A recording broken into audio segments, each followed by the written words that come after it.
Good morning all of you. Arya Samaj की पृष्ठभूमि के बारे में जानकारी लेंगे। 19वीं शताब्दी में भारत में जो सामाजिक धार्मिक आंदोलन चले उनमें आर्य समाज सबसे महत्वपूर्ण था। इस सामाजिक धार्मिक आंदोलन ने हरियाणा के पिछड़े हुए लोगों में राष्ट्रीय चेतना लाने का सर्वप्रथम तथा सर्वाधिक प्रयास किया। इस आंदोलन या समाज के संस्थापक स्वामी दयानंद सरस्वती थे, जिनका जन्म 1824 ईस्वी में काठियावाड़ गुजरात के टंकारा नामक गांव में एक संपन्न हिंदू परिवार में हुआ था। उनके बचपन का नाम मूल शंकर था तथा उनका परिवार शैव मतावलंबी था। उन्होंने संस्कृत, व्याकरण और वेद शास्त्रों का गहन अध्ययन किया। 14 वर्ष की आयु से ही उनके मन में सत्य की खोज के प्रति प्रेरणा पैदा हुई। उन्होंने शिवरात्रि के दिन शिव मंदिर में प्रसाद पर एक चूहे को घूमते देखा। इस घटना से उनके मन में ईश्वर के साकार रूप के प्रति शंका उत्पन्न हुई तथा सत्य की खोज के लिए उन्होंने अपना घर त्याग दिया।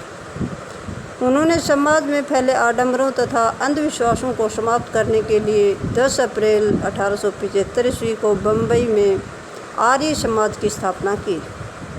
इसी वर्ष स्वामी दयानंद जी ने अपने नव स्थापित समाज के विचारों को फैलाने तथा ज्ञान का नया मार्ग बताने के लिए सत्यार्थ प्रकाश नामक महान हिंदी ग्रंथ की रचना की और अब उन्होंने अपना सारा जीवन इस समाज के द्वारा प्रतिपादित विचारों का प्रचार प्रसार करने में लगा दिया। इसके तहत उन्होंने देश के विभिन्न क्षेत्रों का भ्रमण किया।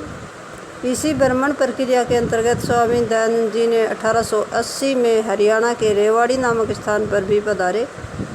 उनके इस क्षेत्र में आगमन मात्र से यहाँ के लोगों में नई सोच तथा ज्ञान के प्रति एक जबरदस्त जोश देखने को मिला। इस जोश के परिणाम स्वरूप पूरे हरियाणा में जल्दी ही आर्य समाज की शाखाओं का जाल बिछ गया। इसमें लाला लाजपत राय, लाल चूड़ामणि, पंडित बस्ती राम, पंडित लखपत राय, स्वामी ब्रह्मानंद तथा भगत फूल सिंह जैसे महान समाज सुधारकों की विशेष व सराहनीय भूमिका रही। इनके प्रयासों से हरियाणा में न मात्र सामाजिक बुराइयों के प्रति एक माहौल पैदा हुआ, अपितु राष्ट्रीय चेतना जागृत करने में भी उनका महत्वपूर्ण सहयोग रहा।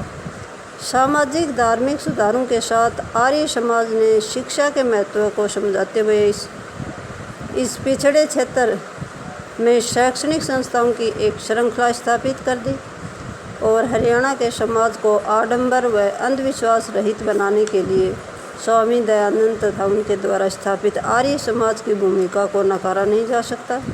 इस महान समाज सुधारक ने 59 वर्ष की आयु में ही अपना जीवन त्याग दिया। आर्य समाज के सिद्धांत। स्वामी दयानंद सरस्वती जी ने भारतीय समाज के स्वरूप तथा संरचना को ध्यान में रखकर ही आर्य समाज के सिद्धांतों का निर्माण किया था। उन्होंने आर्य समाज की स्थापना करने से पहले भारतीय धर्म व संस्कृति का गहन अध्ययन किया था। उनके विचारों तथा सिद्धांतों का पूर्ण विवरण हमें उनके ग्रंथ सत्यार्थ प्रकाश से प्राप्त होता है और इसी आधार पर आर्य समाज के प्रमुख सिद्धांतों को निम्न प्रकार से समझा जा सकता है। नंबर 1, मानव को असत्य को त्याग कर अपने जीवन में सत्य को अपनाना चाहिए। पॉइंट नंबर 2 है वेद ज्ञान के भंडार हैं, इसलिए प्रत्येक आर्य को वेदों का अध्ययन करना चाहिए। नंबर 3 है ईश्वर परम ज्ञान का स्रोत है। सत्य, विद्या एवं जो पदार्थ विद्या से पहचाने जाते हैं उन सभी का आदि मूल ईश्वर है। पॉइंट नंबर 4 है प्रत्येक कार्य काफ़ी सोच विचार कर करना चाहिए। नंबर 5 है सभी के साथ प्रेम व सहनशीलता का व्यवहार करना चाहिए। पॉइंट नंबर 6 है आर्य समाज के अनुयायियों को महायज्ञ अर्थात व्रत यज्ञ, पितृ यज्ञ, अतिथि यज्ञ तथा वैश्य यज्ञ को स्वीकार करना चाहिए।